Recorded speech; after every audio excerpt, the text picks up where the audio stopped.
One of the coolest parts of this hobby is getting some brand new miniatures on the tabletop, especially a brand new army. But starting that army can be a bit intimidating when you've got a lot of figures to paint, and this is true for just about every force you could want to make.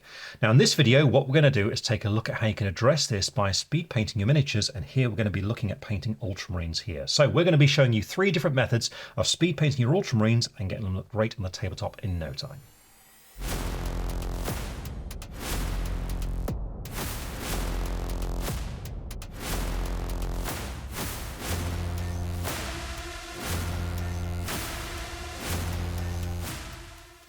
So as I mentioned in the intro, we're going to look at 3 different methods of speed painting your Ultramarines here. And all of these are actually great if you just wanted to get your army on the tabletop quickly. But if you're new to the hobby too, they're fantastic because all of them teach some really great foundational skills and none of them require very many paints to do as well. The first method we're going to take a look at is called the dip method, and it revolves around using some of this. So this is from the Army Painter. Essentially what it is like really thick shade paint in a way. Basically what you do is paint your miniature with base coats and then literally dip it into that and then shake off the excess and then just let it dry. And this provides all the shading and depth on your miniature. So to do it, really what we're looking at is lots of base coats first of all. So for our Space Marine, we're going to start out with the armor. Now the undercoat I've chosen for this particular Marine is a grey undercoat. This is standard grey from the Colour Forge, which is a great starting point for all the colours we're going to be using here. If you're not sure, I usually recommend a grey undercoat, but you could go for a blue instead if you prefer. The choice really is yours. But something to note here is that the dip method does tend to darken miniatures down quite a bit. So generally, I find it's a good idea to paint on base coats that are a little bit lighter than what you'd normally use for the colour scheme you intend. Now in the case of Ultramarines, we can show that here because the colour I'm going to be using is Altdorf Guard Blue. But what I'd normally use is something like Marine Blue, which you can see I've already got on my palette just here. You can see the sort of tone colour that is. It's a fairly deep blue, that one. But Altdorf Guard Blue, by comparison, is quite a bit lighter. So if we just grab some of this, put it onto the palette, you can see exactly what I mean. So what we need to do is start out by base coating all the power armor with this blue. And to do this, we just need to thin it down with a touch of water. Don't need loads and loads. And then it's just a matter of painting this all across the armor. And as we're doing so, we want to make sure we work it into all the nooks and crannies, but don't worry about any of the surrounding details that are going to be different colors because we'll clean up as we add further base coats onto the miniature.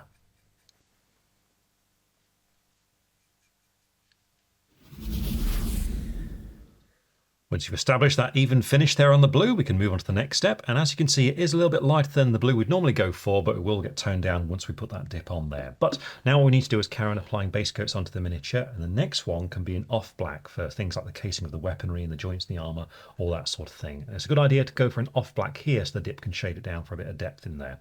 So I'm going to be using some Death Reaper for this. And to apply it, I'm going for a medium layer brush from Citadel. And what we want to do is just get some of this thinned down and under control on the palette there, just adding a touch of water so it's nice and smooth. And then we need to make sure that we haven't overloaded the brush either. So just take the excess there like that, bringing the bristles to a nice point. And then we can start looking around for these features on the miniature. And to begin with, we're going to be going for the joints in the armor, such as this one here on the back of the leg. And it's just a matter of just neatly blocking that in, being careful of the blue plating around it. Also, we should keep an eye out for any leather details, such as the holster for his pistol right here. And then finally, there's going to be the casing of the weaponry. So on his weapon just here, what we're looking for is areas like this that we just want to block in at this stage too.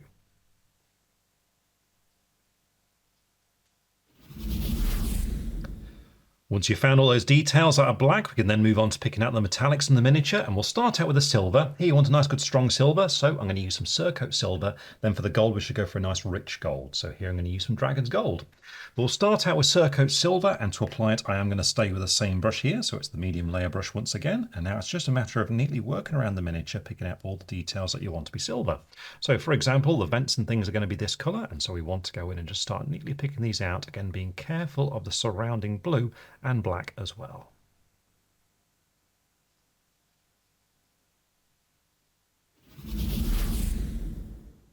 Once you finish base coating all the silver, we can then move on to the gold, and here I'm going for some Dragon's Gold. And first of all, this is going to be for the rim of the shoulder plates. Now I'm still using the medium layer brush to apply this, and the trick for this sort of thing is just to make sure you don't have loads of paint in the brush and just gently skim along like this so the bristles just catch that raised trim. And just gradually work your way around, change the angle of the model as you need to make sure you're comfortable. There's also going to be the design on the chest, and here you just want to take your time just working the paint into this area just around here to make sure you get the wings and the skull. And then finally, we've got the cowl here and the Pyroblast, where we just want to block this out as well.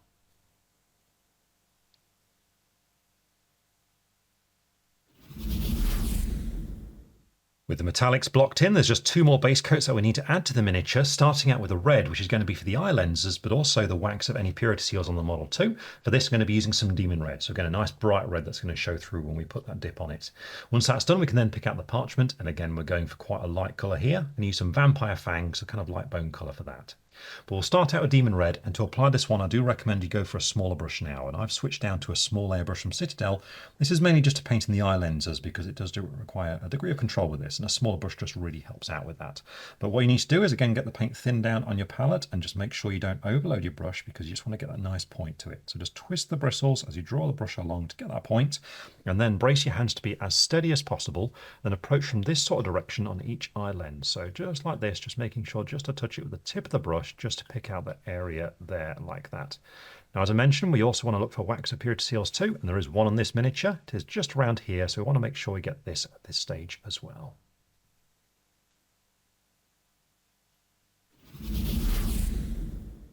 And then finally we can move on to some vampire fang, and this is to pick out any parchment on the miniature, such as this purity seal down here.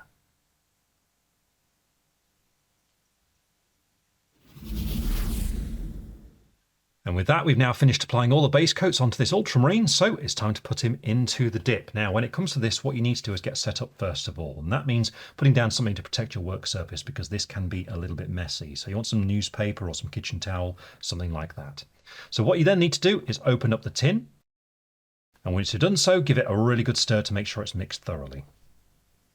Then it's time to dip the miniature into the dip, and for this use some pliers or some tweezers like I've got here, and then allow the excess just to drain off. Once that's done, we can then give the miniature a few quick shakes over some kitchen towel or something like that to remove the excess dip. And then it's just a matter of giving it at least 24 hours to dry. And whilst that dip is drying, if you're looking to learn some new techniques and improve your skills, then you should check out our website, duncanrhodes.com. This is our site dedicated to teaching painting skills and techniques to really help you on your hobby journey to achieve the results you've always dreamed of. We cover all sorts of different things, including various techniques, but also specific miniatures too from all of your favourite games.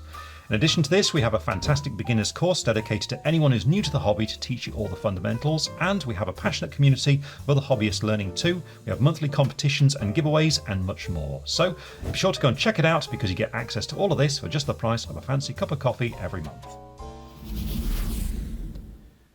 And here he is many hours later with that dip now completely dry, and as you can see he's very, very shiny. Now, a word of caution when you're doing this is that the gorget on the armour here for a Primaris Space Marine is a really good point for trapping a lot of the dip, and a lot of it tends to collect in there and forms a big puddle. So it's a good idea to have an old brush on hand just so you can scoop out the excess there so it doesn't dry that way. But as I mentioned, he is very shiny, so what we now need to do is matte him down, and you can paint on a matte varnish if you want to. In this example here, I'm going to use a spray. I'm going to use this here from Tamiya, which is flat clear. This I find to be very reliable and very good for this sort of thing. So what I'm going to do is go outside, spray with this now, and when we come back, we'll see the final result. And here's the Space Marine with that varnish now completely dry, and you can see the result of the dip is that it really does provide shading on the miniature, and it does it very quickly too. At this point, it's just a matter of applying your transfers and then basting the miniature however you'd like.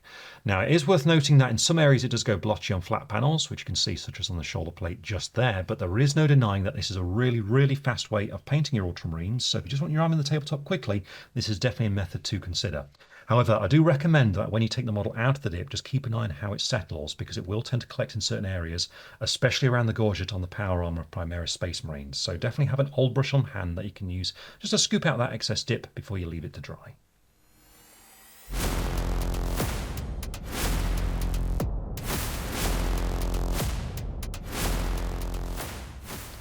The next method we're going to take a look at is one that's commonly known as slap chop, and this is essentially a staining method using things like Citadel's contrast paints or Army Painter's speed paints, basically quite strong inky kind of paints. But the interesting thing about it is that you set up before applying those paints by doing some dry brushing on your miniature, starting from a black, working your way up through greys up towards a white. So what this does is provides a nice surface to apply the contrast paints on top of, gives a bit more depth and contrast to them as well. So this means we need to start out from a black undercoat, and the one I've chosen for this example for our Ultramarine is some matte black from the Colour Forge. And what we need to do is start out straight away by dry brushing some greys, working our way to a white. I'm going to begin with a dark grey, so I'm going to use some Dungeon Stone Grey for this, and to apply it I'm using a slightly different dry brush from what I normally use. This is actually one of these soft round ones. This one's from Army Painter, but there's various different manufacturers available. This is their medium-sized one, and the reason I'm using this is because it's going to give a nice soft application to the miniature, which we're really going to build upon with those contrast paints later on. Now to set this up, I've got my dark grey just here. I'm just going to get some of the paint onto the bristles there like that, and then to get this prepared, rather than using tissue or anything, what I've got is some laminated cardboard here. So it's just some white card so you can clearly see what's going on. The reason is because this won't absorb away too much moisture from the paint, meaning that even though it's going to be a dry brush, it's not going to be a bone dry brush essentially, so it's going to be nice and smooth when we apply it. And what you do is just use this card to work that paint into the bristles whilst also removing the excess paint, and you just want to carry on until it's starting to get fairly weak, so around about that sort of point just there. And with that prepared, we can then start applying it to the miniature, and all you need to do is just start softly applying it in a back and forth motion like this, so you catch most of it with that grey, leaving the black still showing in only the deepest recesses.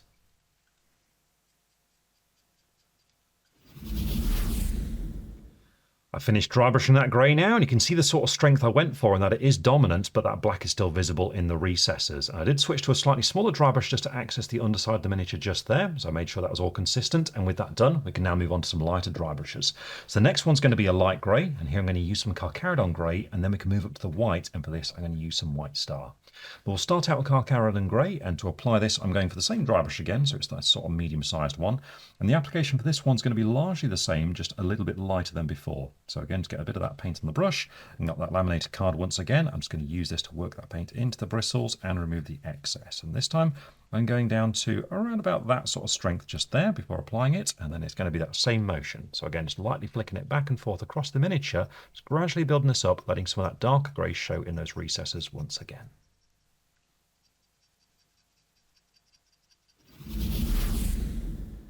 And now that's done, we can move on to a white. So now I've got some White Star, and this is being dry brushed on once again, but now I've switched to a slightly smaller dry brush. So this is the miniature dry brush, and it's quite a light motion this time, just to slowly build up that white on the most raised up areas.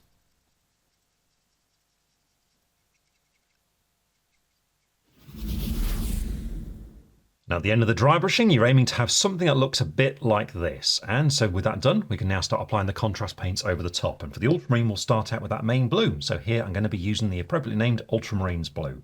Now to apply this, I'm going for a medium layer brush. And that's because for best results with things like contrast paints, it's best applied in a more controlled fashion rather than just slapping it on.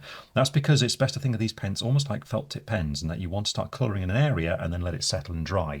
If you go back to it too earlier, what you do is disturb the surface that you've created and you get a rough finish to it, and it looks a bit unpleasant. So basically applying it in a neat fashion will just give you a better result in the end.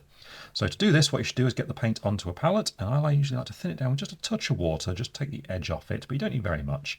And then just make sure you don't have tons and tons on your brush so that you keep a fairly good point on the bristles, and then we can start colouring in these panels. And so as I mentioned, the best way to do this is to pick one at a time and basically fill it in. So for example, on the helmet, what we can do is start on this vent on the back, and what you do is just paint straight over the top like this, allowing that white and grey to show through. Basically just work your way around, just colouring it in, just smoothly applying it, and then letting that paint just settle as it settles. So just there like that, and just moving away from it and then leave it be. So it's just a matter of taking your time doing this, just gradually working your way across all the blue panels on the miniature, and once you've done so, give it around about half an hour to dry.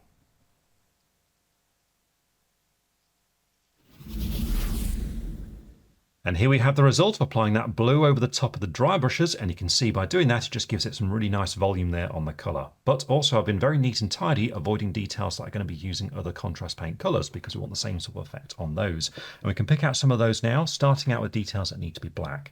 Here I'm going to use some black Templar, and then we can move on to picking out the red wax and the period seals. Here I'm going to use some Blood Angels red, and then finally for the parchment on those seals I'm going to use a little bit of Skeleton Horde.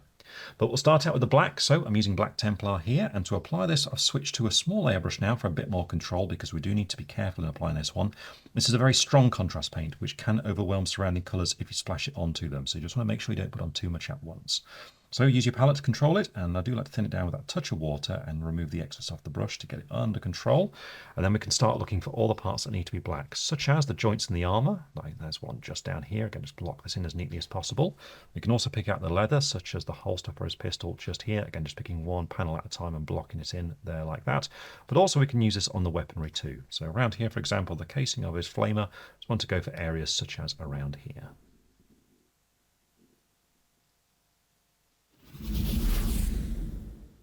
Once you're finished with the black, the next thing to do is move on to a red. So here I've got some Blood Angels red, and this is going to be for the wax on the purity seals. And just take a special care on these not to catch the parchment, because we do rely upon them still being fairly light for the next colour that we've got coming up.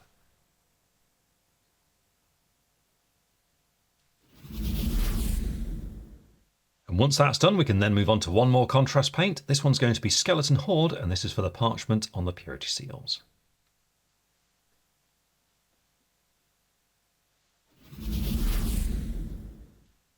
And once that's dry, we can then move on to the next step, which is to address the metallics. Because when it comes to the metallics, what I find for this style of painting, it's actually best to use a proper metallic paint and then paint a contrast paint over the top to give it some shading. So with that in mind, what we'll do is start with the gold. Here I'm going to use some Dragon's Gold for a nice rich colour, and then over the top I'm going to use some Gullum and Flesh for some warm shading on it.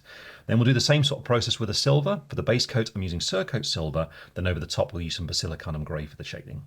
But we'll start out with Dragon's Gold, and to apply this I'm going to go for the small layer brush again for lots of control, because we just need to be as neat as possible as we block this in. So as usual, make sure the paint's thinned down, under control on your brush, and then we can start looking for all the golden trim and details, such as the trim on the shoulder plate just around here. It's just a matter of just very carefully just following it all the way along. So just really take your time on this one, being as neat as possible.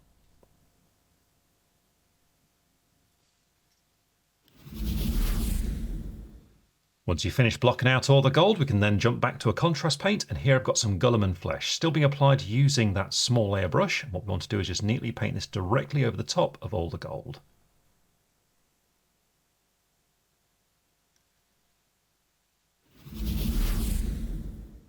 Now that's dry, you can see the contrast paint gives it some really nice shading there on the gold, so we'll now do the same procedure on the silver details. To begin with, I'm using some Surcoat Silver as the base coat, and I'm applying it once again using the small layer brush. And again, just really take your time, be as neat as you can whenever you're getting close to other parts that you've painted so far.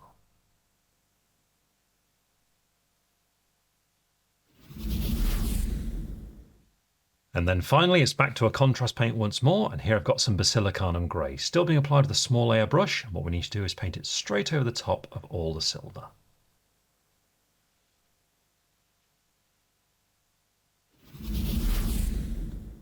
And once that's dry, there's just one more thing that we need to do, and that is to paint the eye lenses of the Space Marine in. And here we can't rely on a contrast paint because it just won't show up enough against the darker colour we've got there already. So instead, it's a good idea just to jump to a regular acrylic paint of a bright red. So here I'm going to use some Demon Red, and to apply it, I am going to stay with a small layer brush. And all we need to do is just neatly paint a line of this colour in the middle of each eye lens. So just get that paint thinned down so it's nice and smooth on the palette. So down to about that sort of consistency there. Twist away the excess paint off your brush so that you get that good point on the bristles, and then it's back to bracing your hands to be as steady as possible and just gently moving in just to pick out a line in the middle of each eye. So for example, on this one, we're looking to paint it just in here.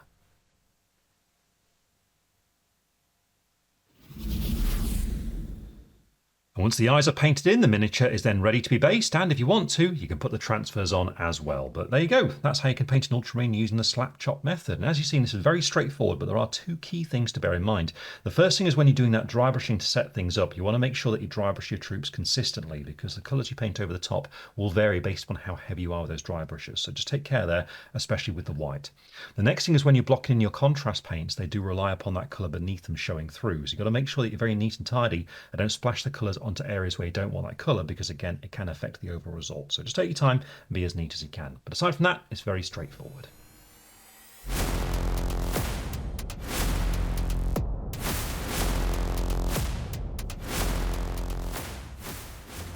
The third method we're going to take a look at is a much more traditional way of speed painting your miniatures, and just makes use of acrylic paints and washers. And the method for a Space Marine here is to really concentrate on the power armour first of all by blocking that in, doing some shading on it, then dry brush it for some highlights, and then move on to the surrounding details after that.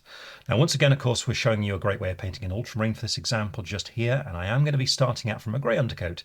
This is standard grey from the Colour Forge, but you can start from a blue undercoat if you prefer. The choice really is yours.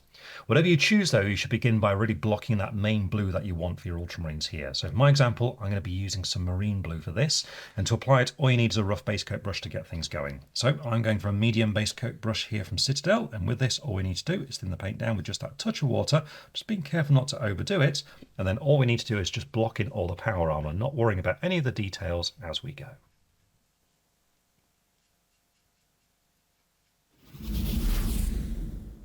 Once you've got an even finish to that base coat, the next thing to do is apply a wash all over your power armor, and in this case a black wash is going to be perfect, so I'm going to use some Oblivion black wash. And because we're going to apply quite a lot, you should go for quite a big brush here, so I'm using a medium shade brush from Citadel. And with this you just need to load up a good generous amount of your black wash and then start painting it all across the power armor of your miniature. So for example, if I start here, just start putting it on like this, pushing it into all the recesses as you go, just making sure you get a nice coating on the armor. Now, even though we're putting on quite a lot, you do need to take care to make sure that you don't put on too much, because if you do put on too much, it will start pooling and it dries with quite an unpleasant finish. And this is especially troublesome if we're going to be dry brushing after this, so you need to keep an eye out for that. So when you paint it on like this, just watch to see how it settles. And sometimes, such as on this little plate here, you might get a bit of a puddle forming, in which case just use your brush like a sponge to soak away the excess from that flat panel, then just redistribute it elsewhere around the miniature. And once you have got it painted all over, give it about 45 minutes to dry.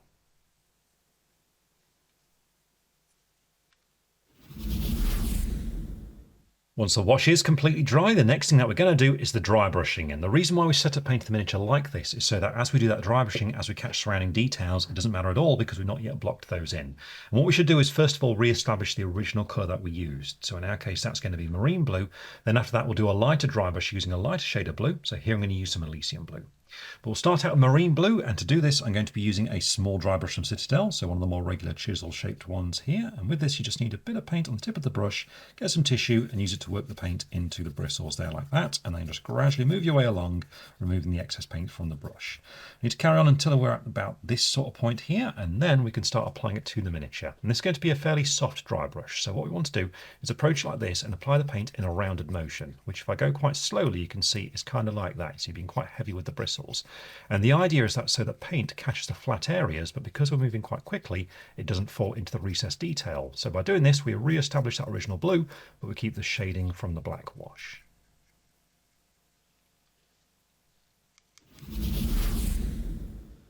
Once you've re-established that initial blue, we can then move on to a lighter shade of blue. So here I'm using some Elysium blue, which is again set up as a dry brush, but I've made sure to remove just a bit more paint, and this time it's more of a light flicking motion for the application.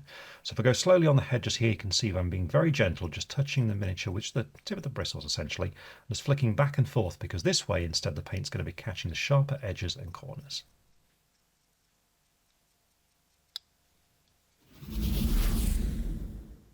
And with that done, you can see now we've got some nice highlights there on the blue power armor, so it's time to move on to that second phase, which is to paint in all the surrounding details. And what we'll do is start out with all the ones that can share a black wash for the shading. So the first of these will be a black, and again we can use an off black here that we can shade down with the black wash. So here I'm going to use some Death Reaper.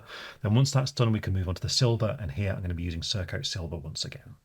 But we'll start out with the black. So here I'm using Death Reaper, and to apply it I'm going for that medium layer brush from Citadel, and with this we just need to get some thin down and under control on the brush, and then it's time to start picking out all the joints in the armour to begin with. So for example, on the back of the miniature we've got these joints just here on the backs of the legs. Just want to block these in entirely, but also keep an eye out for any leather, such as the holster for his pistol and the casing on his weaponry as well.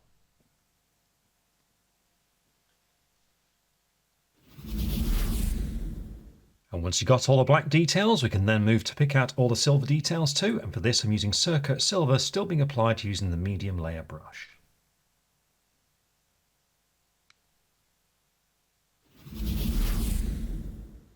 Once you finish base coating those two colours, we're now at a point where we can apply our black wash once again, but this time rather than just painting it all over the blue armour, instead we need to apply it in a much more controlled fashion over the two new colours, so the off black and the silver. Now again I'm going to use some Oblivion black wash, and this time to apply it I'm going to use the medium layer brush for that control. And you don't need loads and loads this time. You want to load up your brush, keeping it fairly controlled with a loose point on it, and then it's just a matter of painting it directly over the top of both these colours. So for example around here, just going to wash it straight over that silver and the black up here.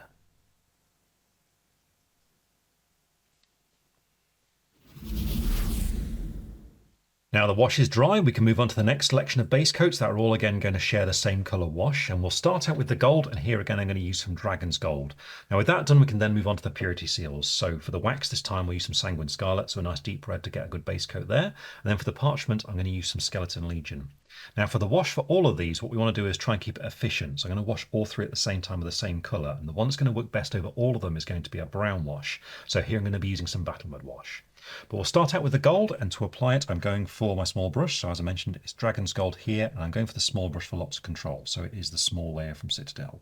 And what you need to do is just get this thin down and under control on your brush, and then it's a matter of picking out all those decorations. So first of all, there's going to be the shoulder pad rims, so just around here, and then also the design on the chest. Just really take your time on this one, especially as you go behind the gun.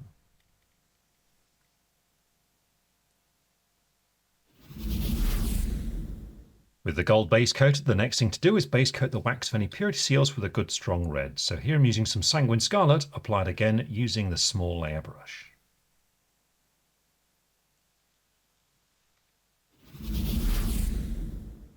And with the wax done, we can then pick out the parchment. So here I'm using some Skeleton Legion, again being applied using the small layer brush.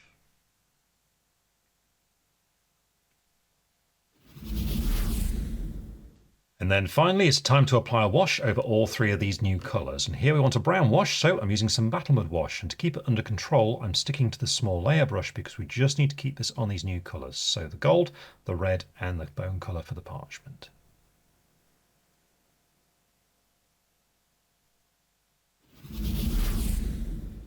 And with the wash now completely dry, you can see we've got shading on the gold and on the purity seal down there as well. So there's just one more thing that we need to paint the miniature, and that is those red eye lenses. And once again, all we're going to do is use a touch of some demon red here. So nice bright red. Again, go back to your small brush for this. So I'm back to the small layer, and all we need to do is just get some of this thin down and under control. So down to around about that sort of consistency just there. Then remove the excess off the brush, bringing the bristles to a nice point. And then brace your hands to be as steady as possible and just introduce a small amount of this colour into the middle of the recess for the eye lens. So just in here, there's a line across the centre.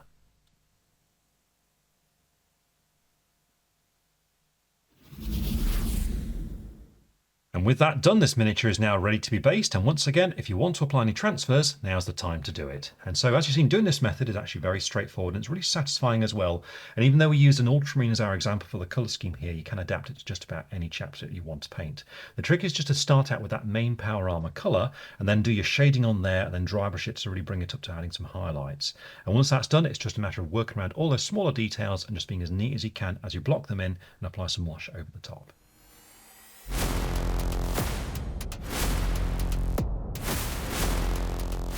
So there you have it, 3 different methods of speed painting your Ultramarines for Games Workshop's Warhammer 40,000. Now all 3 are really good and interesting but lead to slightly different results, but at the end they definitely all look like Ultramarines, but they do have strengths and weaknesses. For example, with the first one using dip, this one's definitely the fastest to paint, but also you do need to be careful when you're actually using the dip because it's very easy for it to pull too much and clog up details, in particular on a Primaris Space Marine around the gorget, because it really can trap a lot there, so watch out for that. Now for the second one with the slap chop method, this requires a bit of practice to get that initial dry brushing consistent across your force because the other colours really build upon that. And when you're applying the contrast paint, you do need to be careful, but the result is very nice and vibrant. It looks really good on the tabletop. But it's for these reasons that the third one is my favourite because it's very easy to get it nice and consistent. And whilst it is a little bit duller than the other 2, it's very easy to highlight on top of that if you want to. So I hope you've enjoyed this and you found it interesting, and remember, even though we've shown you 3 different methods, you can definitely cross them over a little bit to get some interesting results. So have fun, and we'll see you again very soon.